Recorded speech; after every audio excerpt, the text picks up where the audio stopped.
Help you folks? Name's Randolph. I'm the manager.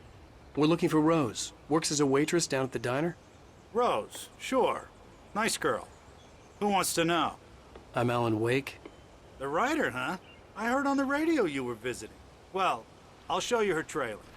That Rose, she's a nice girl. Always pays her rent on time. As I was saying, Al, I found all sorts of weird stuff from the local newspaper's archives. This place is crazy. Disappearances, mysterious deaths, urban legends come true, and get this, most of this stuff takes place around Cauldron Lake. Well, you ain't wrong, mister. The Indians thought the lake was a doorway to the underworld. I'm the God-fearing type myself. I don't hold with that sort of thing. Yeah, okay. Anyway, there was an island there owned by a guy called Thomas Zane. Now, some of the articles I found about him make him out to be a famous writer, but I ran a bunch of searches, couldn't find a single thing he wrote. Zane was heavily into diving, so much so that the place came to be called Diver's Isle. But the volcano under the lake erupted in 1970, and Zane went down with the island. Yeah, how about that? It was there in the morning, as if it had fallen from the sky. But it would take a tornado to lift something like that. We're damn lucky it didn't crush any of the trailers.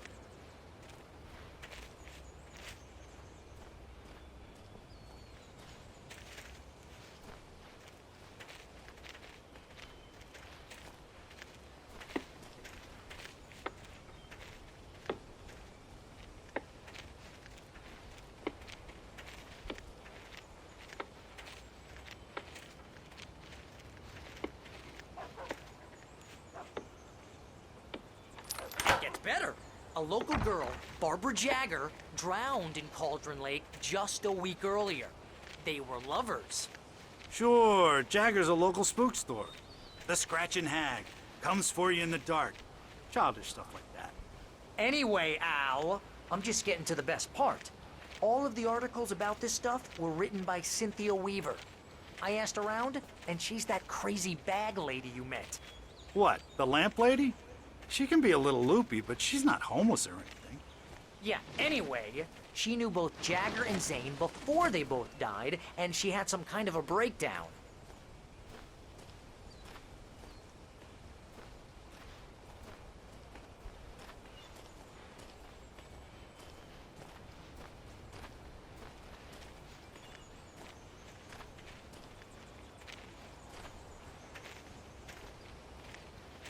Well, mister, this here's Rose's trailer. You mind me asking what you want with her? We're just here to talk to her, pal.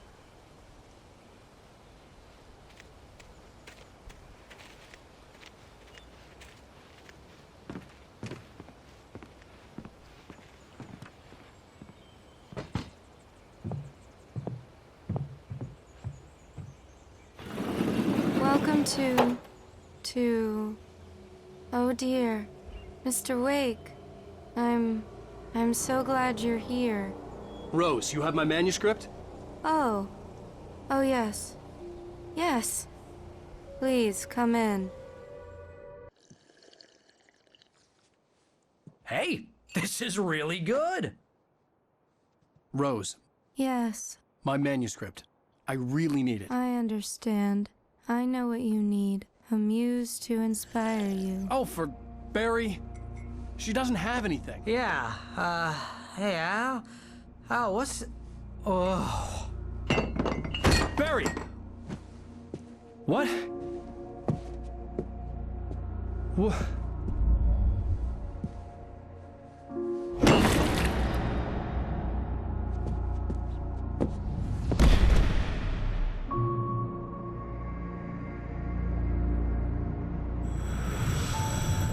It's coming for you, hiding in my barber's skin. I'm too weak to stop it. You must turn the lights on. I promised I'd come visit you and your lovely wife. You must finish what you started. I insist. You must turn the lights on. Turn the light on.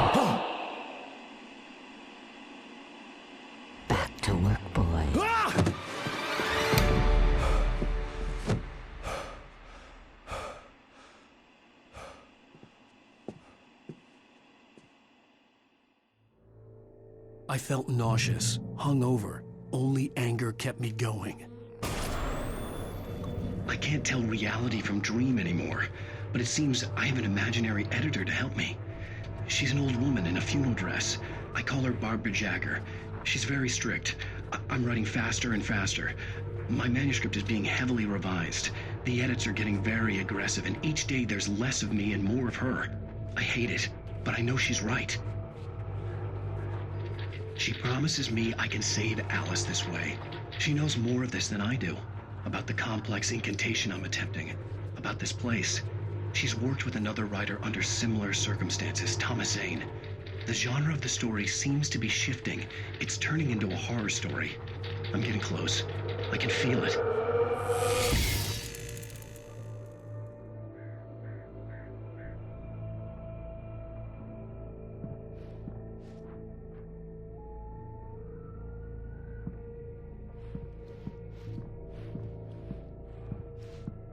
Rose took a day from me. I had less than 12 hours left to meet the kidnapper. All I could do was get Barry into the work something out once I got on the road. Welcome to the Oh Dear Diner. What can I get you today? Coffee? I couldn't work up much hate for Rose. Something had used her to get to me and left its mark. First refill is free. Milk and sugar on the counter there. Would you like to hear today's specials?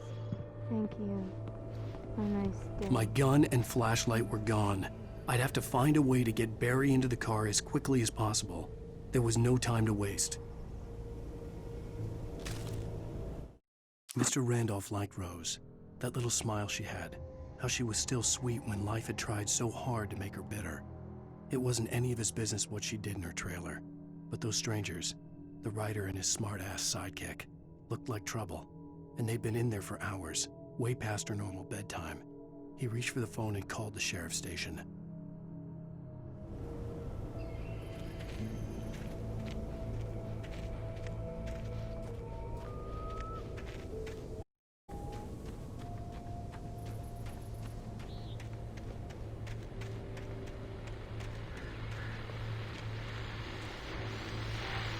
I just stepped outside to catch a breath of fresh air. Let me tell you, the weather's getting heavy. Nights like this make me especially glad I'm here talking to you and not home in bed. Once the weather takes a turn like this, I can't sleep at all. It's all tangled bed sheets and dark thoughts, punctuated by the occasional plunge into nightmare. Is it just me? Well, perhaps it is. But I hope I can make the night a little bit easier to get through. Culver, you're on KBF FM. Hey, it's Walt Snyder. What's on your mind, Walt? Well, I am the way you are, but, I can't sleep either, you know? I just been staring out the window here, trying to make sense of it all, but, I ain't been drinking either, you know? Well, you sound like a man with a problem, Walt. I had argument with Danny. You know Danny, and, then I got in trouble with the law, you know, and, I'm just, well... I heard something like that, Walt. Yeah, well, you know, Danny's my best friend, and, they let me out on bail today. And now I'm just alone here at the window, you know, waiting. Man, and there's something in the air tonight, man. I was just outside looking up at the sky above our broadcast tower thinking the same thing. What are you waiting for, Walt? I don't know. You know, something's gonna happen. You know, I think I better go. Well, Walt, maybe... No, thanks, Pat. Well, good luck to you, Walt. Hang in there. Let's take a little break, folks. This weather's really something else, huh? How can I be sure that you will walk away? Why'd you look at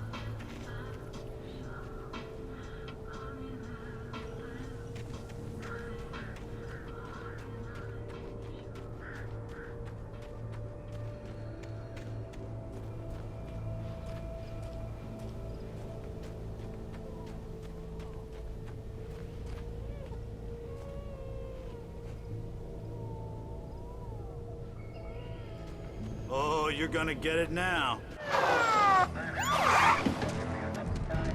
God knows what you've done to that poor girl. This is Agent Nightingale, FBI! Get him up, Hemingway! You're under arrest! You move a muscle, I'll unload right in your goddamn face! Stay right where you are, Spillane!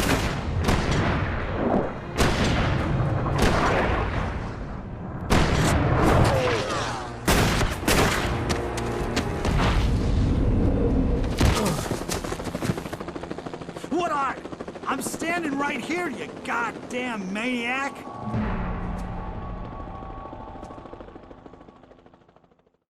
I hated to leave Barry behind, but there was no way I'd miss my appointment with the kidnapper. Give it up, Mr. Wake. Come on. Make it easier.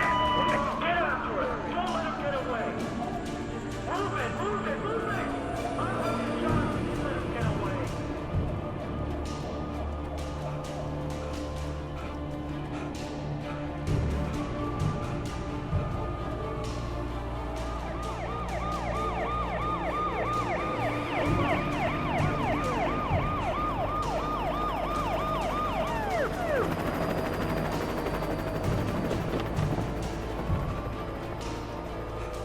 Stop running! Freeze! Okay, men. Keep your eyes peeled. He's gonna try to make it through here. Oh, damn.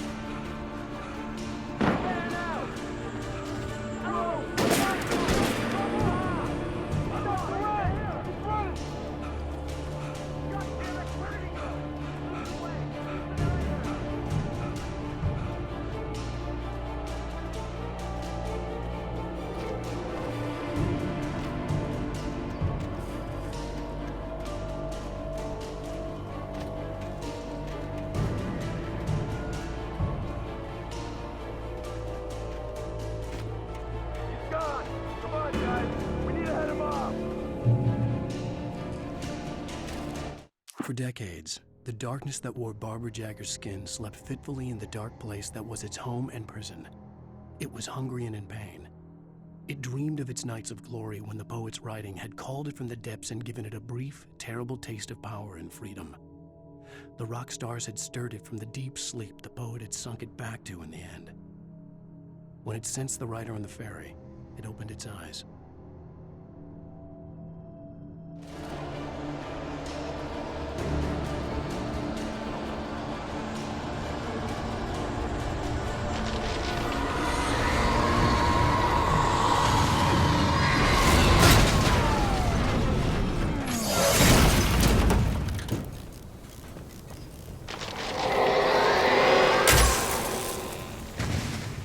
Come in, Agent Nightingale. This is Sheriff Breaker. Over. Nightingale, over. What on earth is going on? My deputies tell me you fired at Wake, but you didn't have a gun. All of the civilians dead. Over.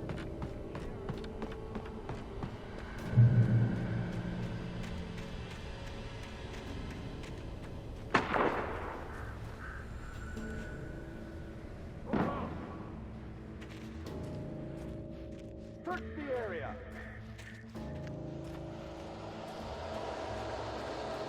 Take on. This way. Over here. Hey, who's that?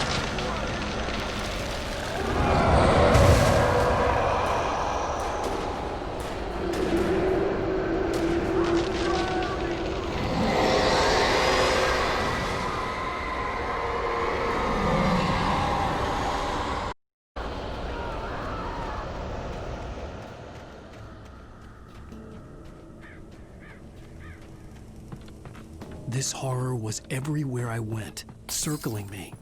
The cops didn't stand a chance. They were after a writer, not a monster.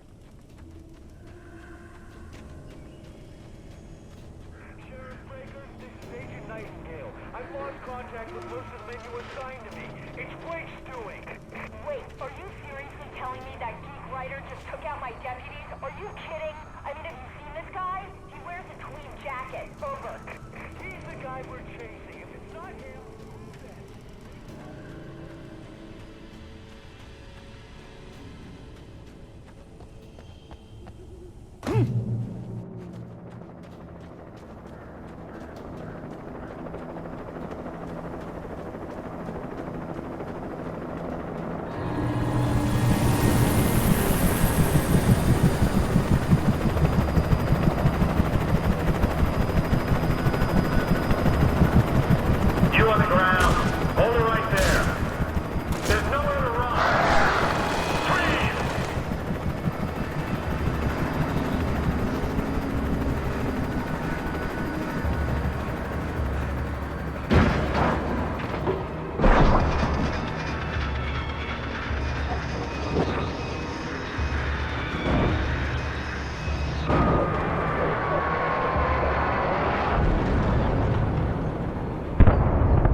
This is James. Mulligan, Thornton, come in. Over.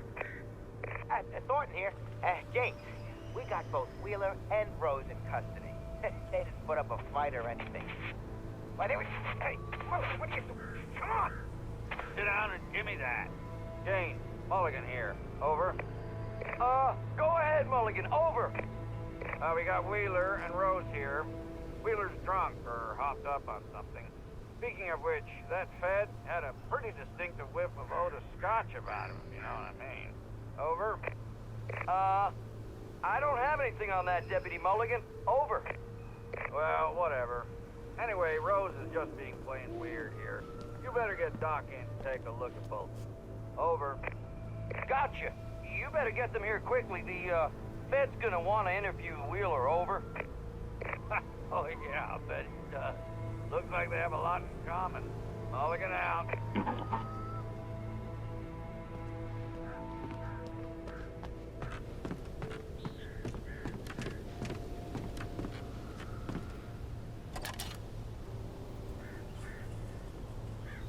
I could see the lights of the radio station in the distance.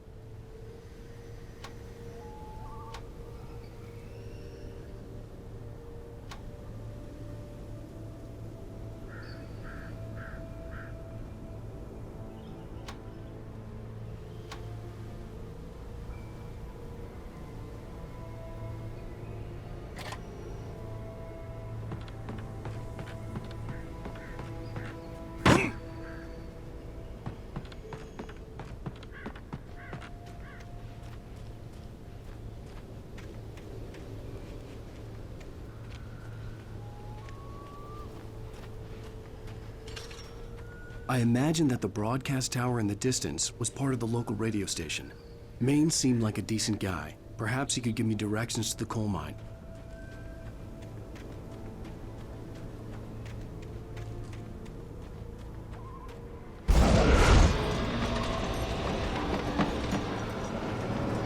Unnatural shadows clung to the gate. The darkness that was after me was trying to stop me. I wouldn't get through without light.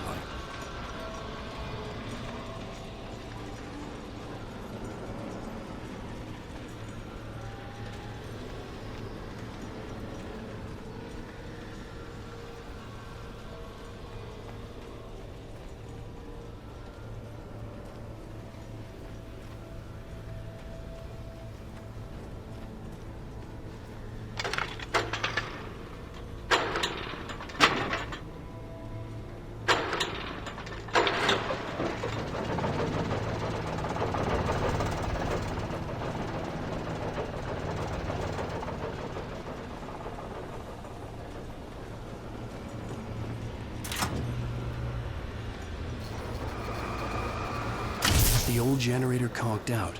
I'd have to see if I could fix it and try again.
It took me a moment to recognize the flashbang grenades. They were an ideal weapon for my situation. Team 1, come in. Over. Team 1, this is Sheriff Breaker. Report. Over.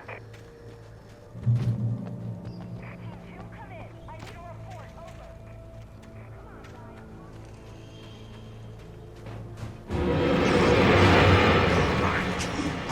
Silent!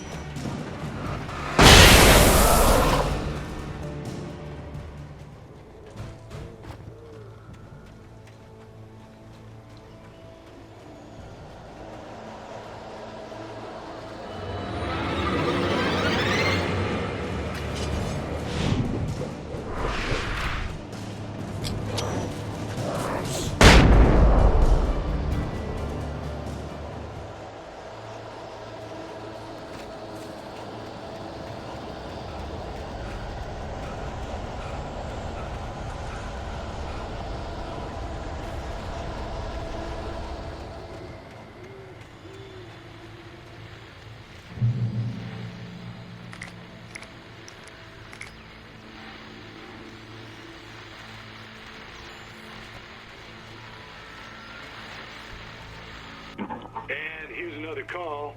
You're on KBFFM with Pat Maine. It's Milt Peabody, Pat. What's on your mind, Milt? Well, I live near the trailer park, Pat, and there's a big ruckus going on over there. Well, that's just up the road from me, too. What's going on, do you know? I don't know, but there's a bunch of police cars there, lots of sirens, a helicopter buzzing around, and I think I heard some gunshots. Gunshots? Yes, sir, like from a pistol. So can you find out what's going on? Because it's just next door and they're popping off guns there. They're still shooting? No, it was maybe 10, 15 minutes ago. It sounds serious, Pat. I'm telling you, it don't sound like no party. Well, I'm certainly going to give the station a call, Milt. Okay. You'll hear it here as soon as I hear from them. Okay, thanks.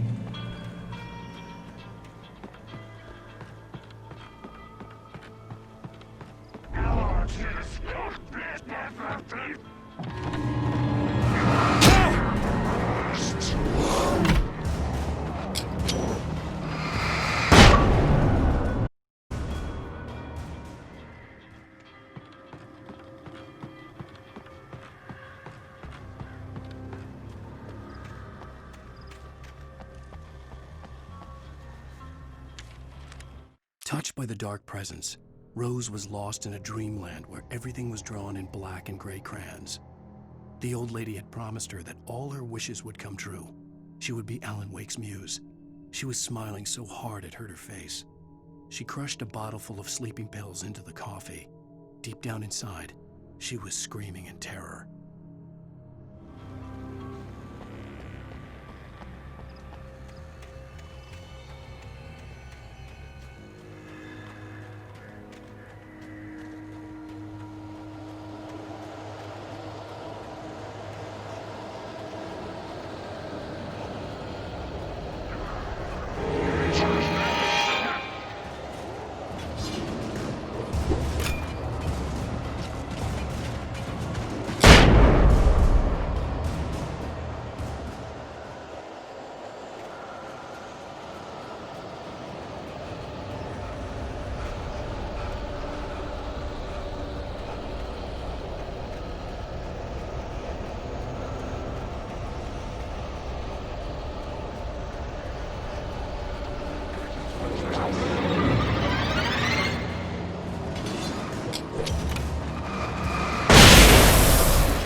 I hoped Maine could lend me a car to get to the coal mine. It's Lorna Miles. Oh, why, hello, Lorna. What do you have for us? Well, I just don't see why God's bother with the trailer park.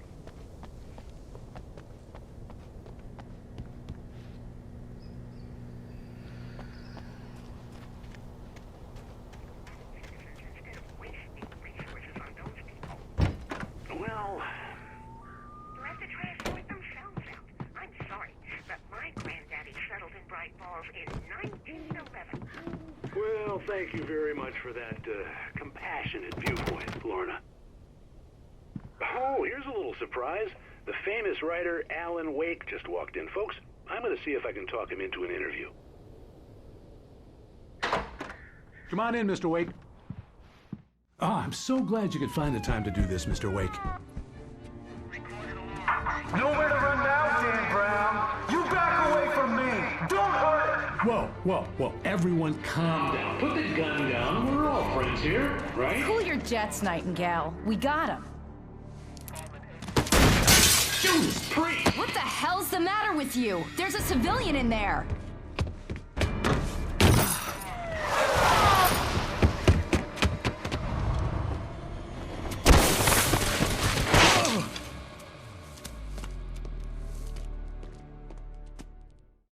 I'll get you yet, even if it kills me. You hear me? You hear me, H.P. Lovecraft? I had fallen off so many cliffs it was ridiculous. That's what you get for naming a book The Sudden Stop. It was probably good I hadn't had the chance to tell Maine where I was going. I'd have to lose the cops and find my own way to the mine. Nightingale stared through the broken studio window into the dark woods. He turned around, started to walk out, but Maine grabbed his arm. "Young man, you almost shot me. You don't shoot off rounds at people like that. What's the matter with you?" Nightingale shook his arm free, marched out. His cheeks burned with rage and humiliation.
Sensible reason for the power company work lights to be here. It was almost as if they'd been left for someone like me to use.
Sarah trusted her gut, and her gut said Agent Nightingale was an asshole.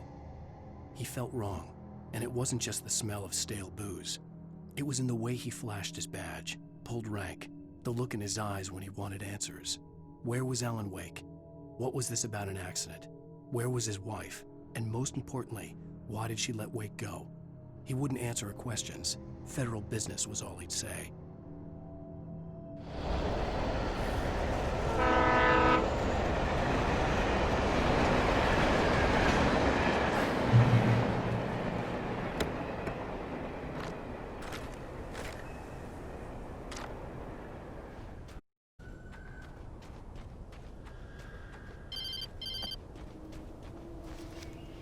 Hello? The most stubborn man I've ever met. Alice? Alice? Alan. Alan.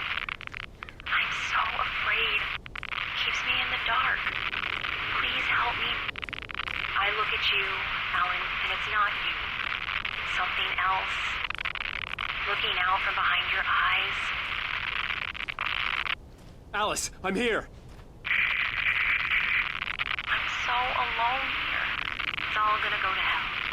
You need to be careful. Cooperate. The connection had been terrible, but that wasn't the only thing that hadn't been right with the call. She sounded wrong somehow, but she had called me. The pipe wrenched itself loose from the bridge's steel framework. Wrapped in darkness, it floated in midair, twitching.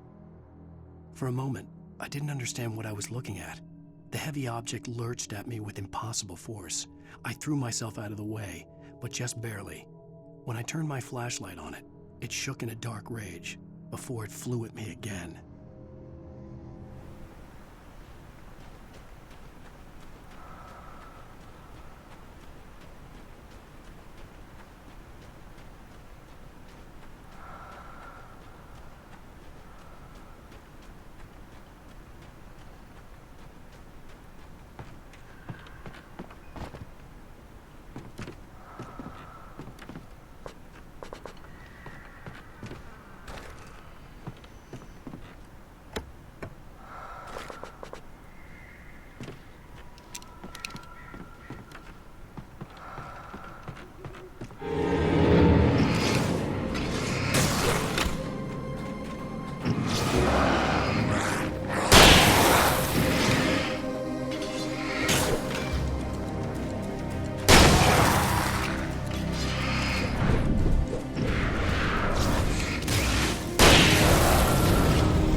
I could see a railway bridge up ahead, and a warehouse of some sort on the opposite shore. I hoped I could find a car from there.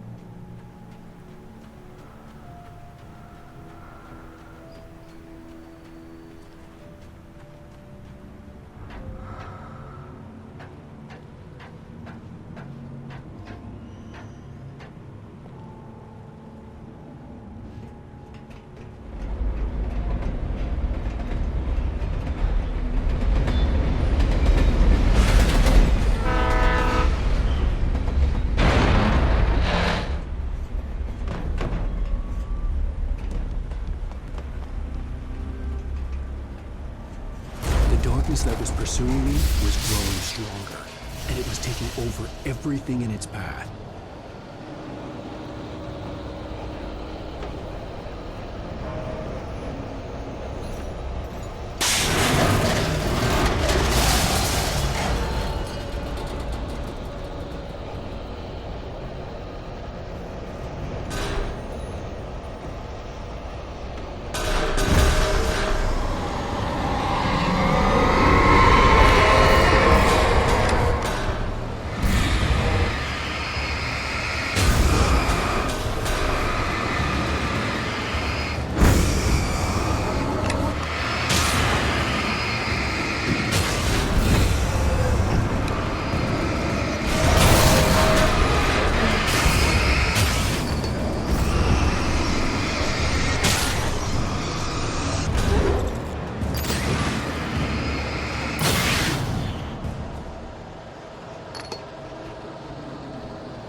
slammed the door shut right in his smug face.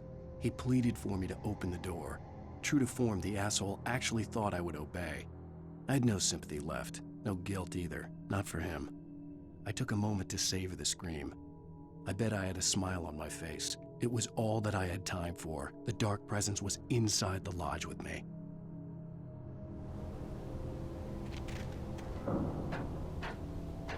As a teenager, just starting to get interested in writing, Stephen King had been a source of inspiration to me. I thought about all the inanimate objects that had come to life in his books. No one is safe in a good horror story, certainly not the protagonist. That's what makes them fun. This was anything but. The darkness could possess anything, and it was getting closer.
Did you call anyone?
We take the facts of our existence for granted, unaware that they are merely a thin veneer of desperate self-delusion covering a vast cosmos of madness and horror.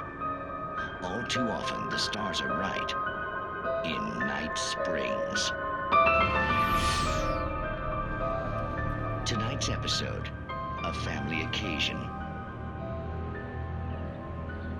Journalist Alvin Derleth's trip to study the local customs of an insular community in Night Springs has been less than successful. Until tonight. Well, I'm glad you changed your minds about this. Ancient customs, local mythology. My editor loves this kind of stuff. Well, Mr. Derleth, we don't want to feel like we're on exhibition. But you have demonstrated the seriousness of your intent. Oh, I am serious. Really, just do your thing. I'll stay out of your way and observe. Actually, I thought you could assist us. I'm afraid we are a man short. It would provide you with an intimate perspective. Could I really? Of course, Mr. Derleth. Well, I guess that's the least What would I have to do? Oh, here. Let me show you with a kiss.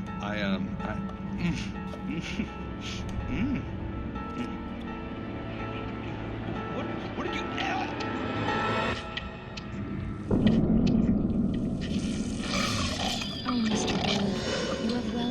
Nixie-Perka, the dweller in flesh. Your body shall host his 1,000 young, and all shall be glory.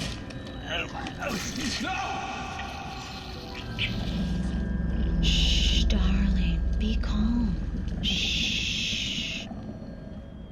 Alvin Derleth learned a harsh lesson. If you go looking for mythology, it may come looking for you. And such quests always bear fruit. In Night Springs.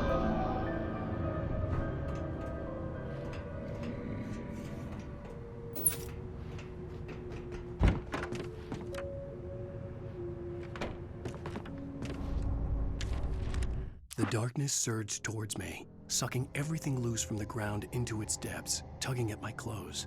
I saw the flare the kidnapper had dropped and threw myself towards it just as I felt my feet leave the ground. The darkness embraced me with the force of a tornado. Somehow I managed to light the flare. The darkness roared and cast me away. I fell toward the dark waters of the lake far below.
I had never been this glad to see the sunrise.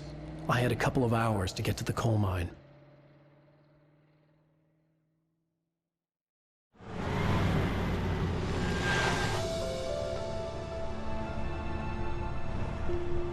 The coal mine wasn't far now.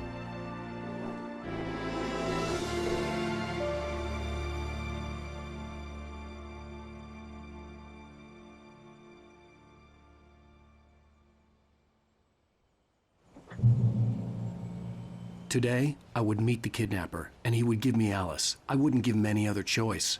A drowning man will clutch at a straw.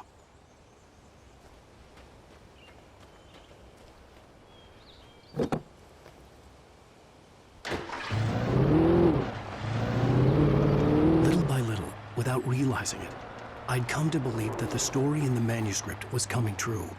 The current of its narrative had taken me deeper and deeper into dark waters. Alice had been taken from me. Barry was probably in jail. I was a fugitive from the FBI. The whole world taken over by the Dark Presence was trying to destroy me. It all felt real, but it matched a textbook case of insanity.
This is Pat Maine, and you're listening to KBF-FM. Folks, I want to apologize for kind of abandoning you to that looping music track last night, but I was detained.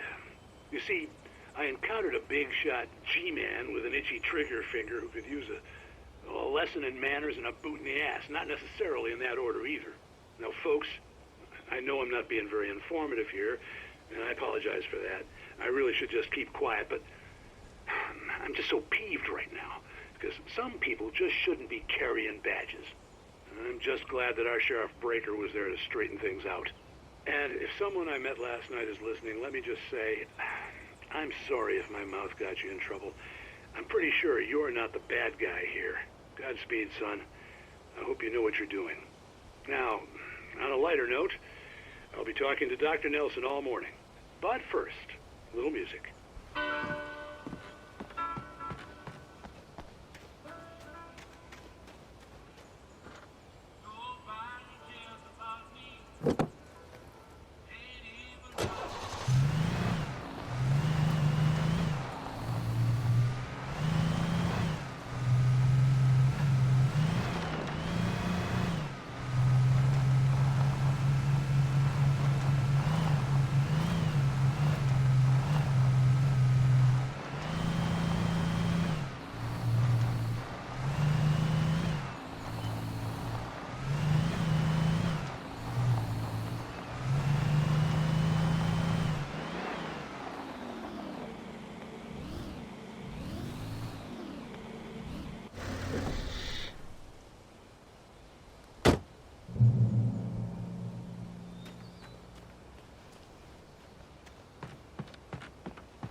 Welcome back to KBF-FM.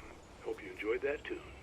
Now, Doc, you were talking about life and finding that special someone, that soulmate. Well, you were talking about that. I was saying I don't buy it. Well, see, to me, that's strange, because I always pegged you as a hopeless romantic. You got me there, Pat. But I think love's where you look for it. And you need to do a lot of looking, sure. But the idea that there's that one special person out there for you, and if you miss that chance, it's gone forever and you're forever incomplete. I mean, isn't that depressing? Or, heck, childish even? Hey, there's plenty of fish in the sea. And apparently a fisherman has a fishing analogy for everything, but what you're saying, isn't that a little harsh? Well, no. What I am saying is that your potential for finding that connection isn't limited to what's essentially a chance encounter. How is that harsh? Yeah, well, I guess that's a nice thought, but let me say something personal here. Okay. Now, well, I don't disagree with you exactly, but I can't really fit that together with what I feel, what I felt for someone, because she was the one. She was. And I let her drift away from me. Maybe I didn't put in the work, I don't know, but, well, since then, and it was a long time ago, but since then there hasn't been anyone, not like her. And I'm not saying I dwell on her or haven't moved on. I like my life. I'm not living in the past, but I do miss the way she completed me. You can't argue with the heart, Pat. I'm sorry, folks. I had kind of a scary experience last night, and let's just say it's shaken a few things loose.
For Mott, spying on the writer on the ferry had been a disappointment.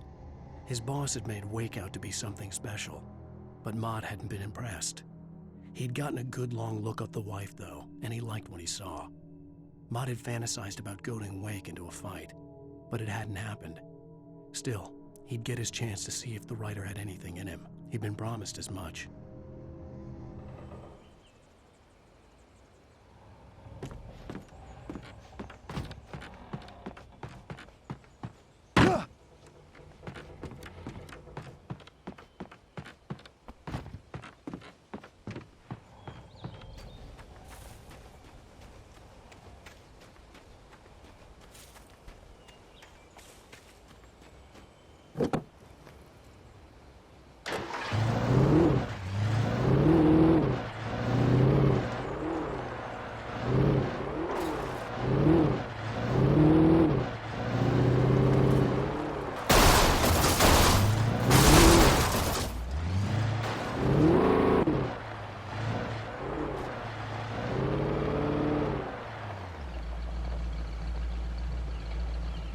I was early.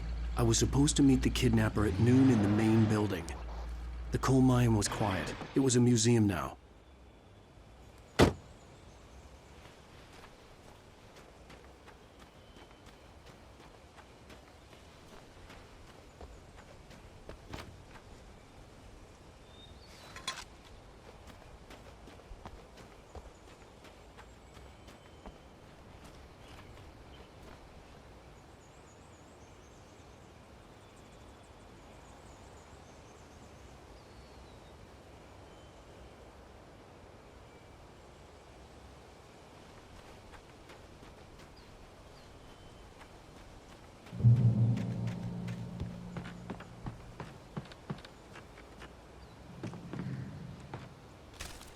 With Nightingale gone and the night wind blowing in through the broken studio window, Maine stared at Sarah.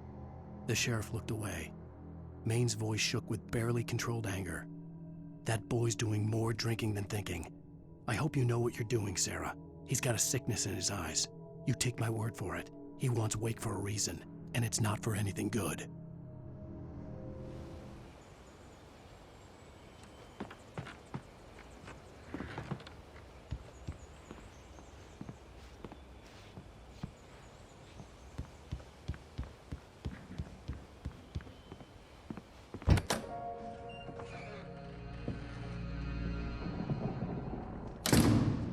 I didn't want to go outside.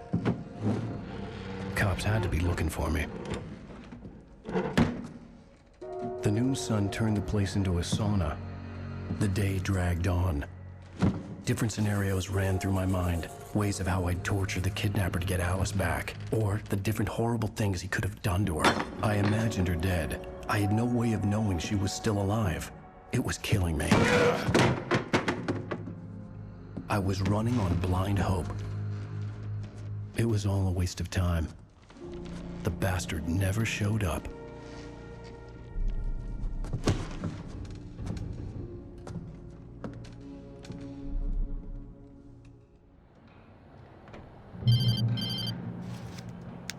Wake! Where the hell are you? Change of plans. You know where Mirror Peak is? It's a big mountain north of where you are. You follow the path from the mine, you can't miss it. There's a lookout point there. I'll be waiting. I'm through being jerked around by you. You want to see your wife alive? Because if you do, you better watch what you say to me. Do we understand each other? I want to talk to Alice. Yeah, and I want the manuscript. Don't keep me waiting, Wake. Hello? Hello! Ah! I'm gonna kill him! I had to get to Mirror Peak.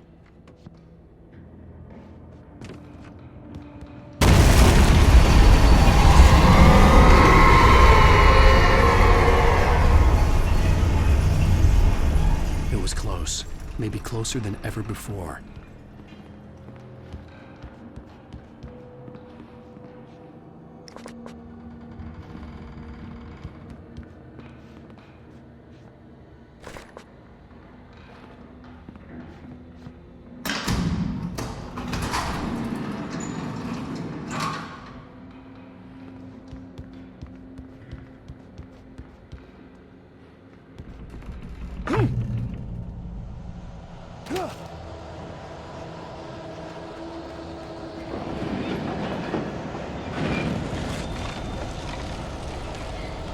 When Thomas Zane fell for Barbara Jagger, it happened fast. She was young, vibrant, and beautiful, full of life. He had never been a very happy man, and without any seeming effort, she had changed all that. Zane felt good for the first time in his life. Everything she did was another piece of a jigsaw puzzle he hadn't even known he'd been missing. And best of all, she made the words flow, strong and sharp. She was his muse.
The only way to reach the hillside ahead was to go through the building. I had to find a way to avoid electrocution.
Some of the Taken retained echoes of their former selves, but these were just the nerve twitches of a dead thing.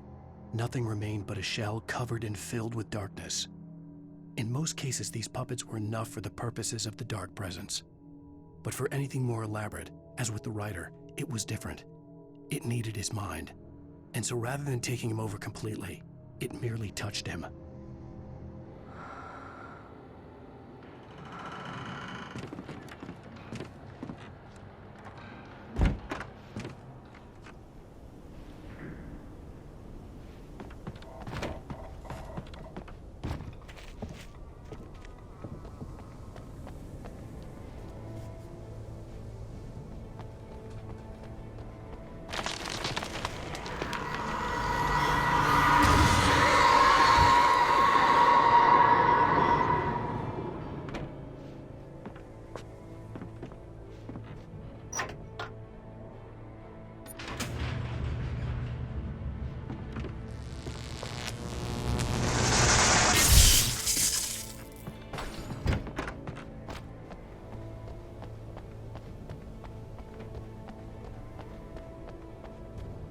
There was no way the flashbang grenades were Standard Power Company equipment.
I stared through the bars of the jail cell. Barry stood behind me, swaying on his feet, looking as ill as I felt. Agent Nightingale stood on the other side of the bars with Sheriff Breaker. Nightingale had a stack of manuscript pages in his hand. He seemed unhinged as he gloated. "Well, I've got you now, Raymond Chandler. It's all here, all the evidence, including conspiracy to murder a federal agent."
I had no real plan.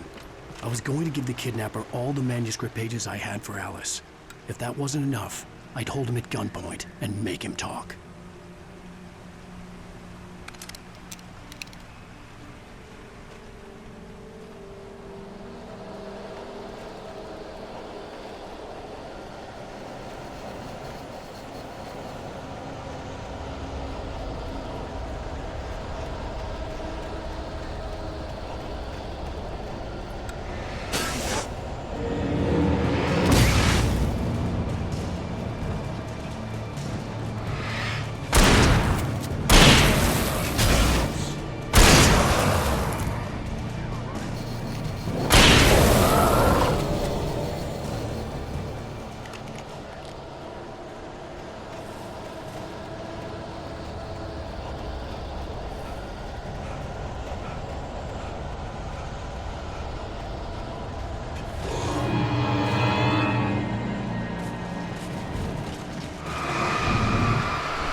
dark presence was moving ahead of me in the same direction I was going. A cold feeling settled itself in the pit of my stomach.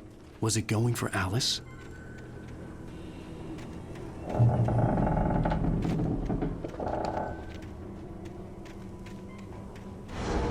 The graveyard shift may cause cancer.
The place was dead, a ghost town.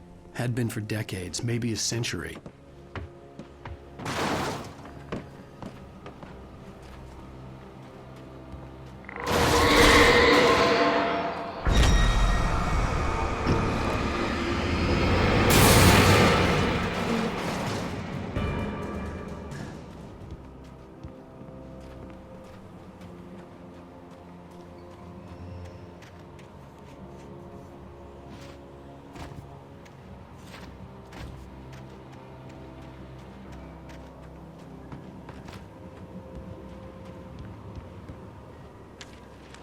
Things were never as simple in real life as in fiction. I had lost count of the times I had wished there'd be a clear reason for my writer's block. Something to fight, something to lash out on. There wasn't. I was filled with doubt. I was nothing like the hero in my books. Alex Casey had gone through his life with single-minded determination, never wavering from his goal. Even now, I was angry at myself, angry at Alice, angry at Barry. I was fumbling and I had no plan.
I needed a key for the door.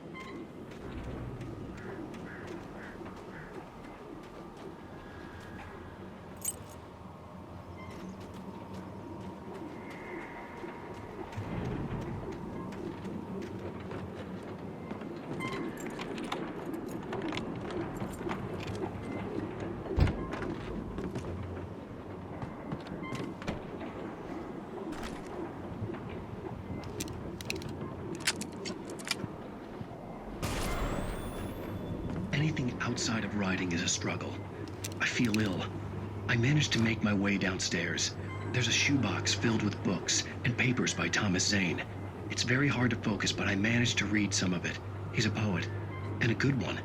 He writes of muses and creators summoning fabulous things from a magic lake, using his powers to shape the world of a realm of gods and dreams and demons, dark things that wait for a chance to slip through, wearing the flesh of men as disguise. Zane writes about himself, his girlfriend being taken over by a dark presence, about growing scared of the lake.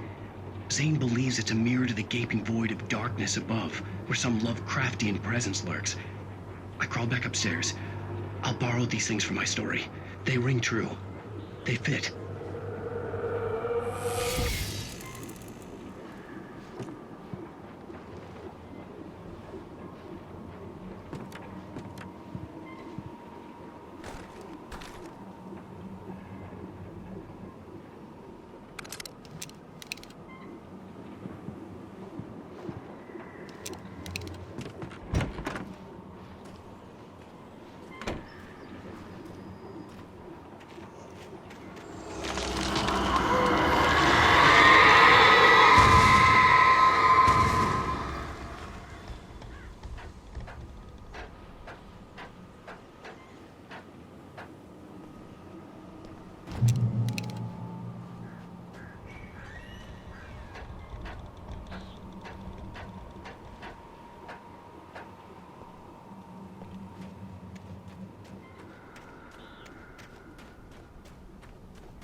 The kidnapper had sent me a text. The message was full of spelling errors and insults. It was telling me to hurry up.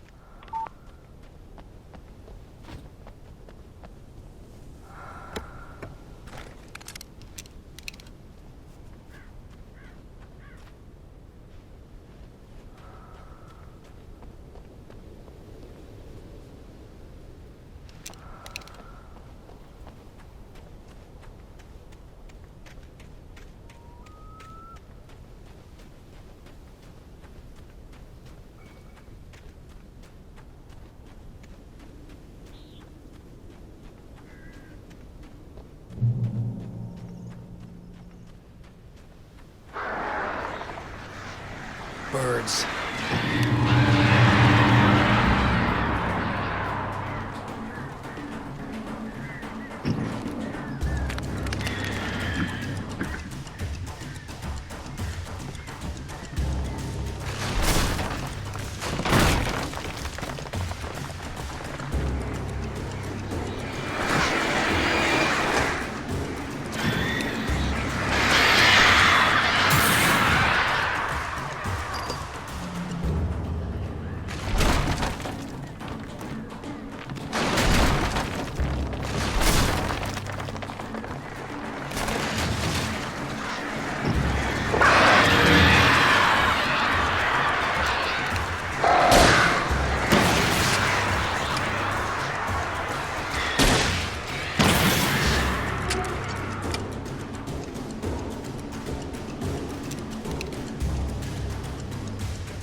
Without warning, the headache stabbed at my brain.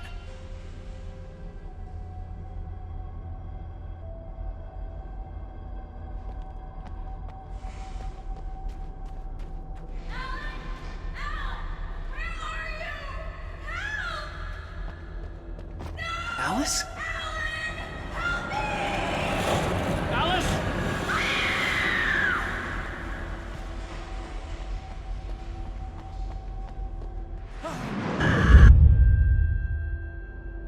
I'm losing it. I gotta get out of here.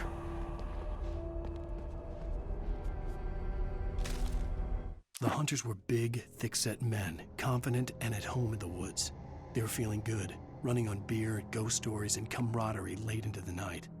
It did them no good, as they were taken by the dark presence, sucked deep into a darkness far worse than any ghost story they ever told or heard.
Even behind the closed doors and curtains of his grimy room at the Majestic, the local motel, Nightingale could feel the locals' eyes on him, the unrelenting pressure of their judgment.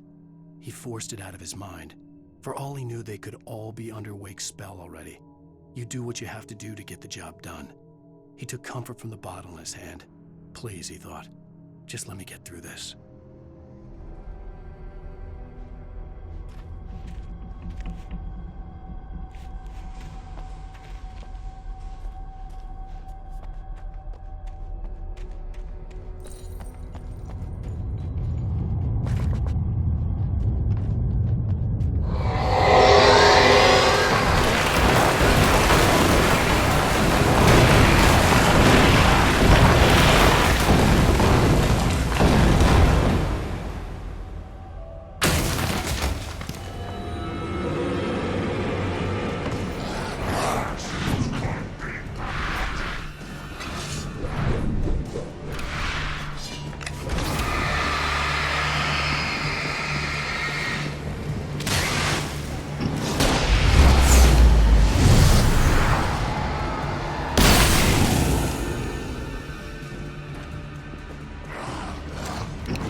I'd have to make my way up this mine shaft in order to go on. Maybe the machinery could help me with that.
Lightning flashed behind the windows of Cauldron Lake Lodge. Tor Anderson laughed and held the steel hammer above his head. Nurse Sinclair was trying to calm him down without success. Tor grinned madly and shouted, "My hammer's up. Here's a friendly poke from Molnir, wench." He brought the hammer down with all his might on Sinclair's head. "We're on a comeback tour, baby."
Another cable car. Just great.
Maud had checked all of Stucky's rental cabins. There had been no sign of the Wakes. It was dark when he'd found their car parked at the end of the road by Cauldron Lake. It made no sense. They must have taken a wrong turn, but there was no sign of them, and the car had been there for hours already. Frustrated, Mott stood on the rotten ruin of the footbridge that had once led to Diver's Isle before it sank beneath the waves years ago. The boss wouldn't be happy.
I could see Cauldron Lake. I thought I could make out the spot where the island and the cabin had been. There was a light near it. It had to be a boat.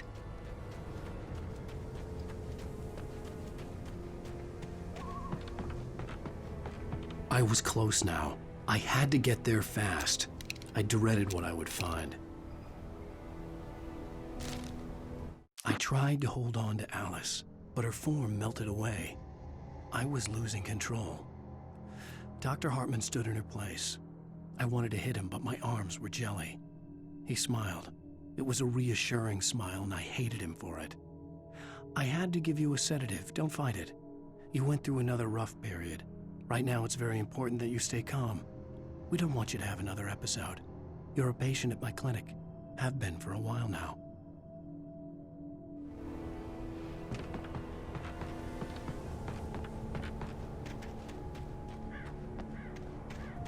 Wait! Are you? Wait! Hey, I'm here! I'm coming! No! Get away! Sorry. Please, wait! The boss didn't know who he was messing with. I didn't know. I swear, I didn't know. We don't have his wife. We don't know where she is. She's probably drowned. We just said we had her to make a play ball. You see? They got him writing for us. Please! Please!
Oh my, what a wretched life. I was born on the day that my poor mama died. I was cut from her bed. Previously on Alan Wake, I'm hunted by the law. Sheriff, Wake's running.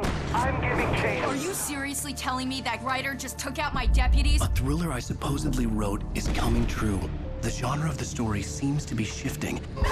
It's turning into a horror story. I was told that Alice had been kidnapped, but that was a lie. We don't have his wife. We don't know where she is. Her purported kidnapper was eaten up by the dark presence before it attacked me.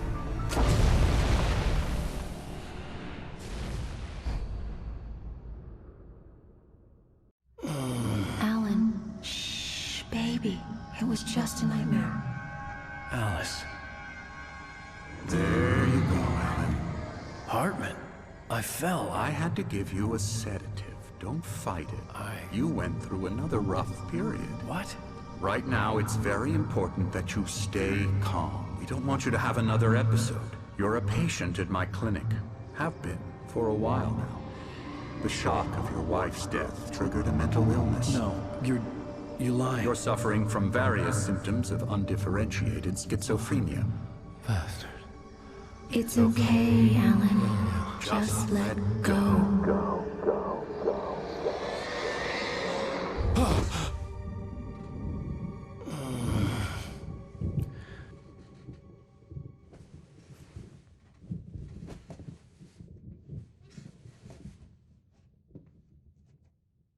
I felt groggy. Whatever Hartman had bumped in me was making me numb. I felt like this was happening to someone else. Someone I was watching on television. I couldn't think. Couldn't focus.